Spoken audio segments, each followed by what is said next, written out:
All that we see around us and the whole universe, in fact, is the evolution of that one absolute. This is called in Sanskrit Brahman.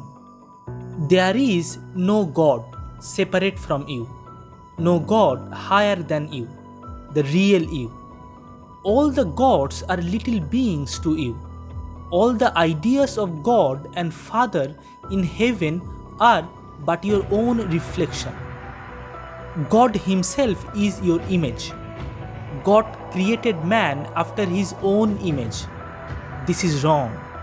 Man creates God after his own image. That is right.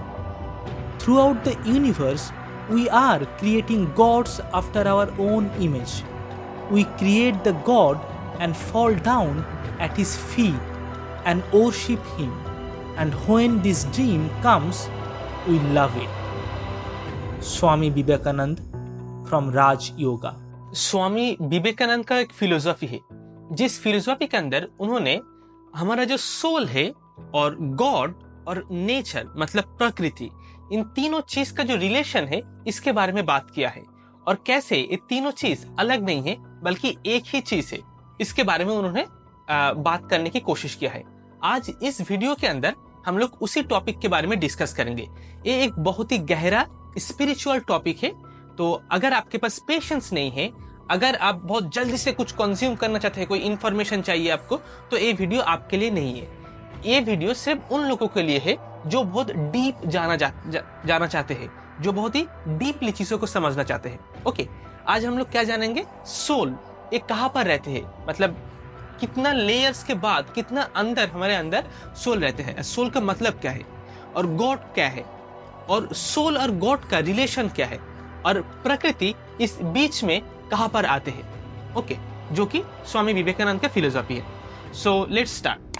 Hello friends, मेरा नाम है रुद्र और ये है utopia academy. सबसे पहले हमारा जो बॉडी है, ये बॉडी एक एक्सटर्नल एक ग्रॉस बॉडी है, मतलब इस बॉडी के ऊपर हम लोग देख सकते हैं बहुत सारा इंस्ट्रूमेंट है, जैसे आईज है, नोज है, ईयर है, तो ये सारे इंस्ट्रूमेंट के थ्रू, जिसे हम लोग सेंसेस कहते हैं। एक्चुअल में ये सारे चीज सेंसेस नहीं है, इंद्रिया नहीं है। इंद्रिया मतलब जो आईज है ये नहीं है। विवेकानंद ऐसा कह रहे हैं कि आईज एक इंस्ट्रूमेंट है, जिस इंस्ट्रूमेंट के थ्रू हम लोग दुनिया को देख रहे हैं, परसीव कर रहे हैं, लेकिन ये इंस्ट्रूमेंट को हम लोग इंद्रिया नहीं कह रहे हैं। ये जो इंस्ट्रूमेंट है, जो आईज है, एक बायोलॉजिकल इंस्ट्रूमेंट की तरह है, जो कनेक्टेड है हमारा ब्रेन के अंदर। जो न्यूरॉन्स होते हैं ना, जो नर्वस सिस्टम है बॉडी का, जो कनेक्टेड है ब्रेन के अंदर, जो न्यूरल जो सर्किट है उसके साथ जो ब्रेन सेल्स होते हैं वहां पर कनेक्टेड है ये आइस। और अगर जहां पर ये आइस कनेक्टेड है, उस पॉइंट को अगर हम लोग डीएक्टिवेट कर दे ऑपरेशन के थ्रू, तो हमारा आइस परफेक्ट रहने के बावजूद उसके बाद भी हम लोग कुछ देख नहीं पाएंगे। आइस में कोई प्रॉब्लम नहीं रहेगा, क्योंकि लेकिन हम लोग जो नर्वस सिस्टम को डीएक्टिवेट कर दिया है, इसीलिए हम लोग देख नहीं पाएंगे। तो वो जो पार्ट है जहां पर ये इंस्ट्रूमेंट कनेक्टेड है, उस पार्ट को हम लोग कह रहे हैं क्या? इंद्रिया, मतलब इंटरनल सेंसेस, जो एक्चुअल सेंस है। ओके, तो जो 5 जो सेंसेस है, आईज, नोज, स्किन, टंग, ठीक है, ये जो सेंसेस है ये एक एक्सटर्नल है ग्रॉस लेवल पर, और एक्चुअल जो सेंसेस है वो इंटरनल है, हमारे ब्रेन के अंदर रहते हैं। तो 2 लेयर के बारे में हम लोगों ने अभी तक पता किया। और अगर हमारे पास एक्सटर्नल सेंसेस है और इंद्रिया मतलब जो इंटरनल सेंसेस जो ब्रेन के अंदर जो है, अगर दोनों चीज है, फिर भी हम लोग कभी कभार बाहर की दुनिया को देख नहीं सकते हैं या फिर जान नहीं सकते हैं। क्यों? कभी कभार ऐसा होता है ना कि आप कोई एक चीज के बारे में पढ़ाई कर रहे हो और फिर आपको किसी ने बुलाया, आपके मम्मी ने बुलाया, आपको बुलाया है दूसरे घर में, लेकिन आपको सुनाई नहीं दिया। क्यों? आपका तो कान सही था, आप तो अच्छी तरीके से सुन सकते हैं, और वो कनेक्टेड भी था आपका जो इंद्रिया है जो माइंड के अंदर उसके साथ, फिर भी आपको सुनाई नहीं दिया। ठीक है, ऐसा क्यों होता है? क्योंकि एक्सटर्नल सेंसेस और इंटरनल सेंसेस, इसके बाद एक चीज आता है जिसको हम लोग कहते हैं क्या? मन, मतलब माइंड। जो माइंड है, उस माइंड के साथ कनेक्टेड रहता है इंटरनल सेंसेस। अगर ये कनेक्शन नहीं रहेगा तो एक्सटर्नल जो दुनिया है, जो बाहर की जो प्रकृति है, इस प्रकृति को हम लोग देख नहीं पाएंगे, इसे समझ नहीं पाएंगे, इसके कांटेक्ट में नहीं आएंगे। ठीक है, कभी कभार हम लोग चीजों को देखते हैं लेकिन कुछ इतना गहरा सोचते हैं कि हमारे सामने होने के बावजूद भी हम लोग उस चीज को देख नहीं पाते हैं। क्यों? हमारा सेंसेस तो सही है, जो इंस्ट्रूमेंट है एक्सटर्नल सेंसेस, और जो इंटरनल सेंसेस वो भी कनेक्टेड है इसके साथ, लेकिन जो मन, जो माइंड, वो कनेक्टेड नहीं है, वो कोई गहरा सोच में है, वो कनेक्टेड नहीं है इंटरनल सेंसेस से। इसीलिए हम लोग सामने है फिर भी हम लोग उस चीज को देख नहीं सकते, इतना सोचते हैं। तो पहले आ गया एक्सटर्नल जो ग्रॉस बॉडी, उसके बाद इंटरनल सेंसेस, उसके बाद उसके साथ जो कनेक्टेड है वो होता है कि माइंड। ये है तीसरा चीज। और ये जो माइंड है उसके जो बाद आता है उसे हम लोग कहते हैं क्या? बुद्धि। बुद्धि मतलब क्या है? इंटेलिजेंस। बुद्धि का काम यही होता है कि वो कोई एक रिएक्शन दे। जब हम लोग कोई चीज बाहर की प्रकृति में देख रहे हैं या फिर कुछ चीज सुन रहे हैं, उसके बाद हम लोग कुछ बोल रहे हैं, कुछ कर रहे हैं, एक मेंटली या फिर कुछ बैठे हैं लेकिन फिर भी मन में कुछ चल रहा है, वो जो रिएक्शन है वो कौन कर रहा है? बुद्धि। वो कौन कर रहा है? इंटेलिजेंस। ठीक है, तो सबसे पहले एक्सटर्नल सेंस, फिर इंटरनल जो एक्चुअल सेंसेस है, फिर आता है मन, मन के बाद आता है क्या? बुद्धि, मतलब जो इंटेलिजेंस। और ये जो इंटेलिजेंस है इसके बाद जो आता है उसे हम लोग कहते हैं कि अहंकार, मतलब जो ईगो, ईगो सेल्फ, मतलब जो मैं, आई, मी, ये जो सेल्फ है कि मैं कर रहा हूं या फिर मेरे साथ ये हो रहा है, मैं देख रहा हूं, मैं सुन रहा हूं, ये जो ईगो है, ये जो ईगो कॉन्सियसनेस है, वो आता है इस जो इंटेलिजेंस, जो बुद्धि है, बुद्धि के भी परे, बुद्धि के भी बाद जो सेल्फ है, ईगो सेल्फ है, जो हर रोज हम लोग सोने जाते हैं रात में, फिर जब हम लोग नींद के बीच में होते हैं तब हम लोग भूल जाते हैं कि हमारा एक सेल्फ है, हम हमारा एक जिंदगी है, हमारा फैमिली है, कोई जो सारे एंजाइटी से, जो टेंशन से, जो ड्रीम से, जो विशेस से, जो भी चीज हम लोग भूल जाते हैं। हमारा एग्जिस्टेंस नहीं रहता जब हम लोग नींद के अंदर रहते हैं। हमारा जो सेल्फ है वो डिसॉल्व हो जाता है। फिर हम लोग दोबारा से जब वेकिंग स्टेट पर आते हैं, जब हम लोग नींद से वापस आते हैं, हम लोगों को दोबारा से याद आता है कि एक सेल्फ है हमारा। वो जो सेल्फ है जो हर रोज डिसॉल्व हो रहा है और आ रहा है, वो सही, वो एक्चुअल में रियलिटी में नहीं है वो सेल्फ। हम लोगों को ऐसे लगता है, एक डिल्यूशन है। वो जो ईगो डिल्यूशन है वो कितना लेयर्स के बाद वो डिल्यूशन है। ठीक है, वो कितना बहुत सारा लेयर्स के बाद आता है, बुद्धि के भी परे वो डिल्यूशन है, वो जो ईगो सेल्फ है। और वो जो ईगो सेल्फ है, उस ईगो सेल्फ के परे जो चीज है उसे हम लोग कहते हैं क्या? आत्मन, मतलब जो है हमारा सोल, एक्चुअल जो सोल है, जो मतलब इटर्नल है, जो प्योर है, उसके परे वो चीज रहता है। हमारा जो बॉडी है, ये जो बॉडी, फिजिकल जो बॉडी है, और इसके ऊपर जो सारे सेंसेस है, ये सारे चीज को हम लोग कहते हैं क्या? Gross body. ठीक है, ये चीज चेंज होता रहता है, म्यूटेट होता रहता है। जैसे बचपन में हम लोग बहुत छोटा था, मतलब हमारा बॉडी बहुत छोटा जैसा था, फिर धीमे धीमे चेंज होता गया। हम लोग जैसे एज होता है, हमारा बॉडी के अंदर बहुत सारा चेंजेस होता है। ठीक है, यह क्या? एक ग्रॉस बॉडी जो बहुत जल्दी चेंज होता है।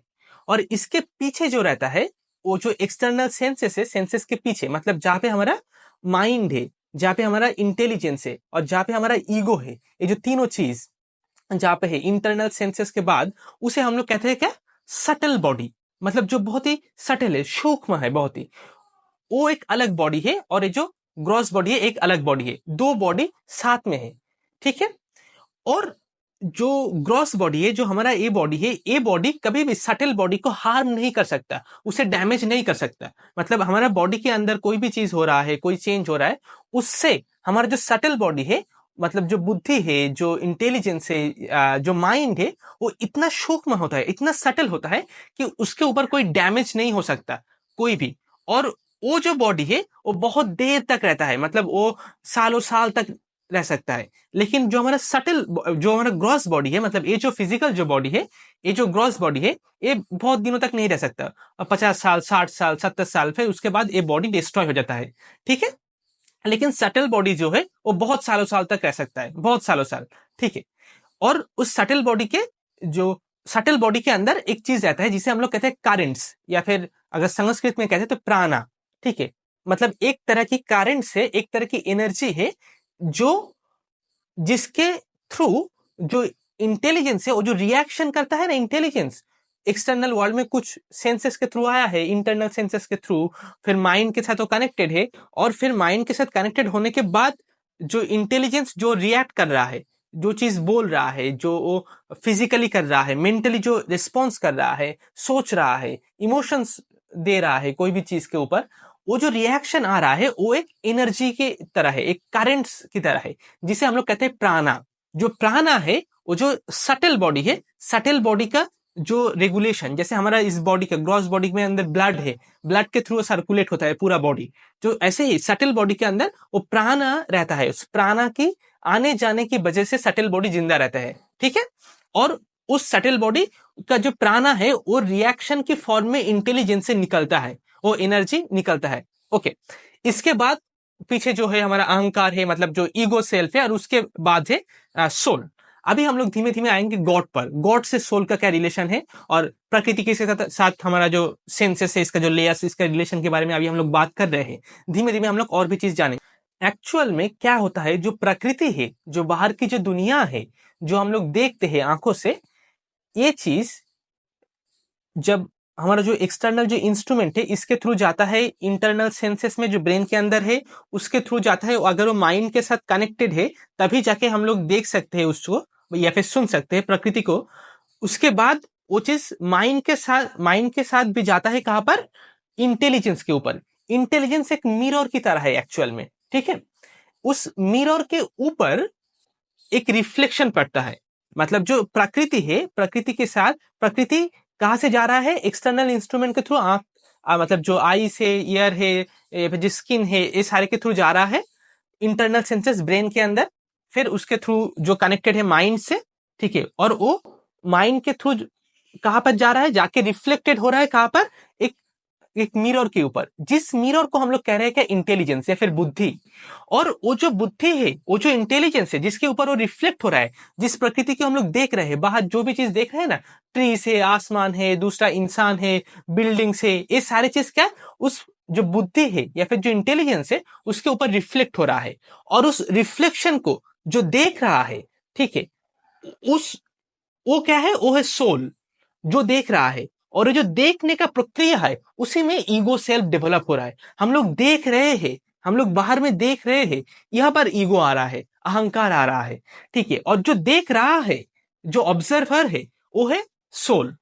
ठीक है, वो है हमारा सोल। और सोल क्योंकि उस मिरर के ऊपर देख रहा है, इसीलिए अहंकार का जन्म हो रहा है, इसीलिए ईगो का जन्म हो रहा है, इसीलिए ऐसा एक सेंस ऑफ सेल्फ क्रिएट हो रहा है, जिसे हम लोगों को लग रहा है कि मैं अलग हूं, दूसरे इंसान से मैं अलग हूं, इस प्रकृति से मैं अलग हूं, क्योंकि वो उस दर्पण के ऊपर, उस मिरर के ऊपर प्रकृति को देख रहा है, प्रकृति को खुद से अलग समझ रहा है। उसका जो इल्यूशन है, उस इल्यूशन के लिए उसका अलग समझ रहा है। अभी थोड़ी देर बाद और भी ज्यादा क्लियर होगा, जब हमें पता चलेगा कि जो सोल है इसके साथ गॉड का रिलेशन क्या है। ये जो सोल है इसे हम लोग कहते हैं आत्मन। ओके, और जो गॉड है उसे हम लोग कहते हैं क्या, प्रज्ञात्मन, प्रज्ञात्मा। प्रज्ञात्मा मतलब जो गॉड, और सोल मतलब जो आत्मन। आत्मन और प्रज्ञात्मा, ये दोनों के बीच में रिलेशन क्या है, और क्यों हम लोग किसी को प्रज्ञात्मा क्या कह रहे हैं, इस चीज को थोड़ा सा हम लोग समझते हैं। जैसे हमारा बॉडी है, बॉडी के अंदर बहुत सारा छोटा छोटा सेल रहता है, बहुत छोटा छोटा छोटा छोटा रहता है, हम लोग देख नहीं सकते। हर एक सेल का एक अलग लाइफ है, और वो जो सेल, उसका जन्म होता है, वो रहता है, और फिर वो मर जाता है, फिर दूसरा सेल जन्म होता है, रहता है, और मर जाता है। ऐसे करके जो 10 साल पहले मेरा बॉडी में जो सेल्स था, वो सारे सेल्स अभी मेरे बॉडी में नहीं है। ठीक है, उस बॉडी का उसका अलग लाइफ साइकिल चल रहा है, और वो सारे मिलाकर मैं हूं, मेरा सेल्फ है। लेकिन मुझे नहीं पता चल रहा है कि कौन सा सेल के अंदर कहां पे क्या चल रहा है। ठीक है, उस सारे चीज को मिलाकर मैं एक्सपीरियंस कर रहा हूं, क्योंकि मैं इतना विशाल हूं, मेरा मेरा सारे चीज का जो नॉलेज है वो इतना ज्यादा है, और वो इतना छोटा है। और हर एक जो सेल है उसे कभी नहीं पता चलेगा कि मैं एग्जिस्ट कर रहा हूं। उस मतलब मेरा जो फीलिंग्स है, मेरा जो एक्सपीरियंस है, वो एक छोटा सा सेल, उसे कैसे पता चलेगा। ऐसा ही हम लोग समझ सकते हैं, जैसे ये जो रिलेशन है हमारा एक एक सेल के साथ, हमारा जो सेल्फ है, ईगो सेल्फ है, ऐसे ही गॉड और हमारा मतलब जो प्रज्ञात्मा और जो आत्मा है, दोनों के बीच का रिलेशन ही ऐसा है। जैसे हम लोग कह सकते हैं कि पूरा जो यूनिवर्स है, पूरा जो एग्जिस्टेंस है, एक गॉड का एक बॉडी है, बॉडी की तरह है, और हम लोग उसके अंदर बहुत ही छोटा छोटा सेल की तरह है। और हमारे अंदर जो फीलिंग्स है, जो एक्सपीरियंस है, वो वो सारे चीज को, वो इतना छोटा है कि हम लोग, हमारा माइंड इतना नैरो है कि हम लोग उस माइंड से, उस बॉडी से हम लोग प्रज्ञात्मा को जान नहीं सकते, उसे ग्रैप्स नहीं कर सकते, उसे समझ नहीं सकते। वो इतना बड़ा है, इतना लार्ज है। जैसे हमारा बॉडी का छोटा सा एक सेल हमारा जो फीलिंग्स है, जो थॉट्स है, हमारा लाइफ का जो एक्सपीरियंस है, उसे समझ नहीं सकता। वो छोटा सा सेल, एक बिल्ली समझ नहीं सकता हमारा एक्सपीरियंस को। ठीक है, हम लोग क्या सोचते हैं, क्या करते हैं। ऐसे ही हमारा माइंड इतना छोटा है, हमारा जो ईगो सेल्फ है इतना नैरो है, वो गॉड को एक्सपीरियंस नहीं कर सकता, गॉड को समझ नहीं सकता। ओके, ऐसा रिलेशन है किसके साथ? ईगो सेल्फ के साथ गॉड का। ओके, लेकिन जब हम लोग इस अहंकार को, इस ईगो सेल्फ को बंद कर देते हैं, वो जो मिरर है, जो इंटेलिजेंस का जो मिरर है, जो बुद्धि का मिरर है, जिसके ऊपर प्रकृति रिफ्लेक्ट हो रहा है, उसको जब मतलब जो हमारा जो आत्मन है वो देखना उसे बंद कर देता है, जब वो खुद की तरफ देखता है, तब उसे गॉड को रियलाइज हो जाता है। जो गॉड है, जो प्रज्ञात्मा है, वो कोई अलग चीज नहीं है, बल्कि सोल खुद इटसेल्फ ही है। जैसे ओशन में या फिर कोई एक रिवर में रिपल्स क्रिएट होता है। ठीक है, अगर एक पत्थर फेंकू तो उसके ऊपर रिपल्स होता है।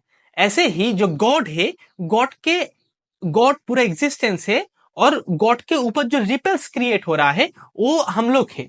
वो हम लोग गॉड से अलग नहीं है, गॉड का ही एक छोटा सा पार्ट है। हम लोग एक डिसएसोसिएटेड, एक अलग चीज है, ऐसा नहीं है, बल्कि गॉड का ही एक पार्ट है। ओके, ये जो यूनिवर्स है, जो एग्जिस्टेंस है, ये सिर्फ कॉज एंड इफेक्ट का रिलेशन में चलता है। कोई एक कर्म होता है तो कर्म के पीछे कोई एक कॉज होता है, कोई एक इफेक्ट है, उसके पीछे कोई एक रीजन है, एक कॉज है, और उस कॉज का पीछे भी कोई एक दूसरा कॉज है, उस कॉज का एक इफेक्ट है, और उसके पीछे भी है। अगर ऐसे हम लोग कॉज एंड इफेक्ट देखते जाएंगे तो एक प्राइमल कॉज हम लोगों को मिलेगा, सबसे मतलब जो ओल्ड कॉज है, जिसे हम लोग गॉड कहते हैं। ठीक है, जहां से सब कुछ स्टार्ट हुआ है, बिगिनिंग। ओके, और वो जो कॉज है, वो कॉज तभी एग्जिस्ट कर सकता है जब उसका कोई एक इफेक्ट है। मतलब अगर दुनिया है, इंसान है, इसीलिए गॉड है। अगर इंसान नहीं रहता, अगर ये दुनिया नहीं रहता, तो गॉड भी नहीं रहता। मतलब अगर हम लोग इफेक्ट को रिमूव कर दे तो कॉज भी नहीं रहेगा ना। तो ऐसे ही कॉज और इफेक्ट का जो रिलेशन है, दोनों को साइमल्टेनियसली एग्जिस्ट करना होगा एक दूसरे के साथ रिकॉग्निशन पाने के लिए। क्योंकि ये दुनिया है, क्योंकि हम लोग इंसान है, क्योंकि ये सारे चीज हो रहा है, इसीलिए गॉड एग्जिस्ट करता है। और गॉड एग्जिस्ट करता है इसीलिए सारे चीज हो रहा है। अगर इंसान नहीं रहता, अगर ये दुनिया नहीं रहता, सब कुछ नहीं रहता, तो मतलब गॉड नहीं रहता। ठीक है, मतलब गॉड का एग्जिस्टेंस नहीं होता, ऐसा कहना है स्वामी विवेकानंद का। उनका राइटिंग के अंदर ये चीज उन्होंने साफ साफ कहा है कि कॉज एंड इफेक्ट का रिलेशन यहाँ पे बहुत ही इंपॉर्टेंट है। यहाँ पर बहुत एक इंपॉर्टेंट पॉइंट है। कभी कभार हम लोग ऐसे सोचते हैं कि ये पूरा एग्जिस्टेंस नथिंग से आया है। नथिंग, गॉड से नहीं, गॉड क्रिएट नहीं किया, बल्कि नथिंग से क्रिएट हुआ है। लेकिन एक्चुअल में नथिंग कह के कुछ होता नहीं है। स्वामी विवेकानंद का ऐसा कहना है उनका फिलोसॉफी के अंदर कि सारे चीज सटल से सटल हो सकता है, लेकिन नथिंग नहीं। मतलब कोई भी चीज पूरा यूनिवर्स में नया नहीं है, या फिर नया चीज हम लोग क्रिएट नहीं कर सकते। फॉर एग्जाम्पल एक ग्लास ले लेते हैं। ठीक है, अगर एक ग्लास है तो उस ग्लास को अगर हम लोग तोड़ देते हैं, तो फिर उसे हम लोग आग में जला देते हैं, तो उसके बाद तो ग्लास नहीं है, लेकिन ग्लास का जो पार्टिकल्स है, जो उसका जो एटम्स है, वो सारे चीज स्पेस में, कोई एयर के अंदर, या फिर एशेस के अंदर, मिट्टी के अंदर, किसी जगह पे कोई दूसरा चीज के अंदर वो रह जाएगा। हम लोग यूनिवर्स से उसका जो पार्टिकल्स है, जो सबोटॉमिक पार्टिकल्स है, उसके अंदर जो उसका जो एसेंस है, उसको मिटा नहीं सकते, वो यूनिवर्स में रहेगा। और कभी बहुत साल बाद हो सकता है कोई एक दूसरा ग्लास आ जाए। ये जो ग्लास है एक फॉर्म है, ये एक रूप है, ये मतलब एक डिल्यूशन है, ये असल में नहीं है। असल में जो है, इसे डिस्ट्रॉय करने के बाद जो पार्टिकल्स, जो सारे सबोटॉमिक पार्टिकल्स है, जो सारे वो एक सटल फॉर्म में जा रहा है। ग्लास क्या है? एक ग्रॉस चीज है, और ग्रॉस से जब हम लोग उसे डिस्ट्रॉय कर रहे हैं, सटल फॉर्म में जा रहा है, फिर उसके बाद और सटल, फिर उसके बाद और सटल। ऐसा करते करते इतना सटल से सटल हो जाएगा कि हम लोगों को लगेगा कि वो एग्जिस्ट ही नहीं करता। लेकिन ऐसा नहीं है कि वो एग्जिस्ट नहीं करता, वो एग्जिस्ट करता है, लेकिन सबसे ज्यादा सटल फॉर्म में एग्जिस्ट करता है, इन्फिनिटली सटल फॉर्म में एग्जिस्ट करता है। ठीक है, अगर हम लोग चाहे तो उसी को नथिंग कह सकते हैं, लेकिन एक्चुअल में जो नथिंग कह के मतलब कुछ नहीं है, ऐसा नहीं है, लेकिन एक सटल चीज है। तो यहां पर एक चीज सटल से सटल होता जाता है, और सटल चीज ग्रॉस से ग्रॉस और ग्रॉस होता रहता है। ओके, जिसे हम लोग कह सकते हैं क्या? एक्सपेंशन एंड कॉन्ट्रैक्शन, मतलब जैसे हम लोग ब्रीदिंग लेते हैं, ब्रीद इन और फिर ब्रीद आउट, गॉड जो है, गॉड भी ऐसा ही करते हैं। गॉड पूरा यूनिवर्स को ब्रीद आउट करते हैं और फिर ब्रीद इन करते हैं। जैसे हम लोग ब्रीद इन करने के टाइम पर कोई एक बाहर की छोटा सा एक मतलब एक कोई भी एक हो सकता है डस्ट पार्टिकल जो है, डस्ट है कोई, हमारा नोज के अंदर चला गया, फिर हम लोग ब्रीद आउट किया और फिर बाहर आ गया। ऐसा ही जो क्रिएशन है वो गॉड का ब्रीद इन ब्रीद आउट की तरह है। जब गॉड ब्रीद आउट करता है तो क्रिएशन होता है, ब्रीद इन करता है तो क्रिएशन मिट जाता है। गॉड के पास कोई टाइम नहीं है, टाइमलेस है, ठीक है। मतलब ऐसा नहीं कि कोई एक पहली बार गॉड ने ब्रीद आउट किया था और पहली बार एक क्रिएशन हुआ था, उसके बाद से गॉड ऐसा कर रहा है, ऐसा नहीं है। कोई एक पहला क्रिएशन था उसके बाद से हो रहा है, ऐसा नहीं है, ऐसा नहीं है, बल्कि ये इन्फिनिटली होता जा रहा है। मतलब यही चीज ही जो है, यही है सब कुछ। मतलब इसका कोई पहला, इसका कोई आरंभ नहीं है, इसका कोई अंत नहीं है, ठीक है। और गॉड एग्जिस्ट करता है क्योंकि God breathe in breathe out कर रहा है, क्योंकि गॉड क्रिएशन कर रहा है और उस क्रिएशन को मतलब कॉन्ट्रैक्शन और एक्सपेंशन, कॉन्ट्रैक्शन और एक्सपेंशन ऐसा कर रहा है, जिसे हम लोग एवोल्यूशन कहते हैं। एवोल्यूशन के थ्रू सारी चीज इवॉल्व होता है और फिर वो एवोल्यूशन के हम लोग एक पॉइंट से अगर हम लोग देखेंगे तो इवॉल्व होते जाता है, अगर दूसरे पॉइंट से देखेंगे तो उसे हम लोग ऑपोजिट डायरेक्शन में कह सकते हैं, कॉन्ट्रैक्शन कह सकते हैं हम लोग, ठीक है। जो एक्सपेंशन और उसका ऑपोजिट, ब्रीद इन का opposite breathe out, breathe out का ऑपोजिट ब्रीद इन, ओके। तो दोनों चीज हो रहा है। ऐसे ही जो क्रिएशन है, जो गॉड है, वो एग्जिस्ट करता है। अब जब गॉड ब्रीद आउट कर रहा है, जब क्रिएशन हो रहा है, वहां पर सोल का एग्जिस्टेंस कहां से आ गया? गॉड है क्या? प्रज्ञात्मा। जब प्रज्ञात्मा ब्रीद आउट कर रहा है तो प्रज्ञात्मा खुद इंफिनिट है, एंडलेस है, इटर्नल है। लेकिन जब वो ब्रीद आउट कर रहा है तो वो खुद को एक्सपैंड कर रहा है। जब खुद को एक्सपैंड कर रहा है तो उस इंफिनिट से क्रिएट हो रहा है और भी बहुत सारा इंफिनिट। और वो जो सारा इंफिनिट से वो सारी चीज क्या है? वो सारी चीज आत्मान है, वो सारी चीज सोल है। जैसे तुम हो, जैसे मैं हूं, जैसे बाकी सारे इंसान है, बाकी सारे लाइफ फॉर्म है, सारी जो चीज है वो सारी चीज इंफिनिट से आया हुआ चीज है। लेकिन अगर कोई एक इंफिनिट चीज है तो उसका कोई बाउंड्री नहीं है, उसका कोई मार्जिन नहीं है, कोई एंड नहीं है उसका। और उसी को अगर तुम एक्सटेंड करोगे, उसी से कोई चीज ले लोगे तो फिर भी वो चीज इंफिनिट रहेगा। और उससे तुम जितना चाहे ले सकते हो, उससे तुम इंफिनिट ले लो फिर भी वो इंफिनिट रहेगा, और जो तुम ले लोगे वो भी इंफिनिट रहेगा, क्योंकि इंफिनिट ही चीज है ना। इंफिनिट मतलब जिसका कोई अंत नहीं है। तो इसीलिए गॉड जब ब्रीद आउट कर रहा है तो प्रज्ञात्मा से जो आत्मन क्रिएट हो रहा है, वो सारे जो छोटा छोटा जो आत्मन है, मतलब जो इन्फिनिट चीज है, वो हम लोग है, हमारा आत्मन है।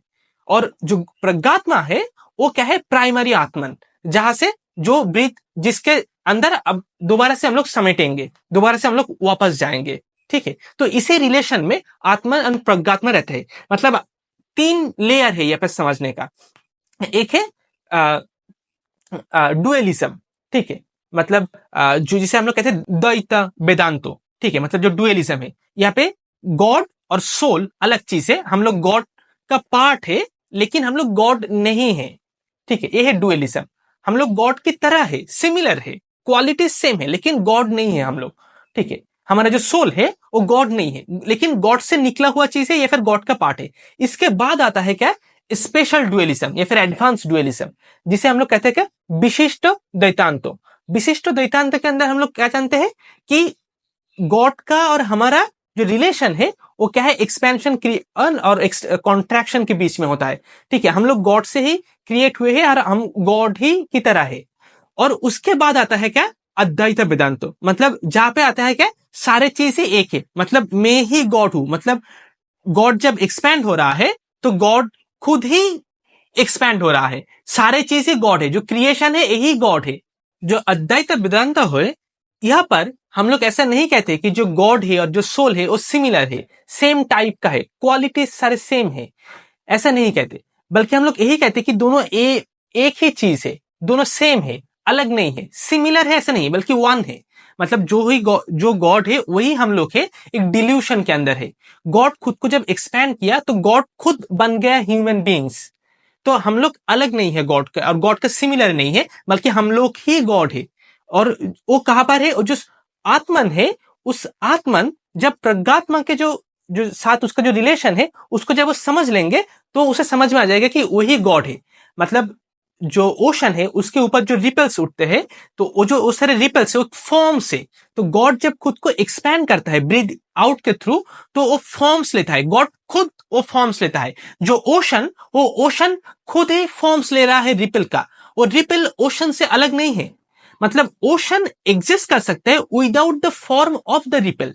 रिपल के बिना वो जो ओशन एग्जिस्ट कर सकता है, लेकिन ओशन के बिना रिपल एग्जिस्ट नहीं कर सकता।